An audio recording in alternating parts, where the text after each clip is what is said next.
ನಮಗೆ ನಮ್ಮ ನಾಯಿ ಮರಿಗಳು ಒಂಥರ ಅಲಾರಾಮ್ ಥರ 5 ಗಂಟೆ ಆದರೆ ಸಾಕು ಬಂದು ಎಬ್ಬಿಸ್ತಾ ಇರ್ತವೆ. ಹಾಗೆ ನಾವಿವತ್ತು ಮುರುಡೇಶ್ವರ ಕಡೆ ಹೊರಟಿದ್ವಿ. ಬೆಳಗ್ಗೆ ನೋಡಿದ್ವಿ ಫುಲ್ ಮಂಚಿತ್ತು, ಅಷ್ಟೇ ಬಿಸಿಲು ಇತ್ತು. ನಾವು ಫೈನಲಿ ಜೋಗ ಬಂದು ರೀಚ್ ಆದ್ವಿ.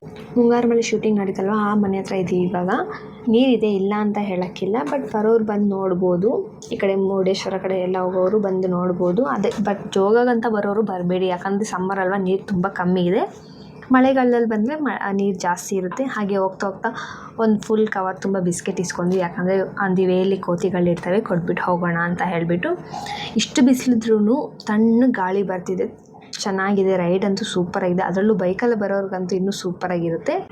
ರೋಡಲ್ಲಿ ಹೋಗೋರು ಏನಾದರೂ ಕೊಡ್ತಾರೆ ಅಂತ ವೆಯ್ಟ್ ಮಾಡ್ತಾ ಇರ್ತವೆ ಇವು.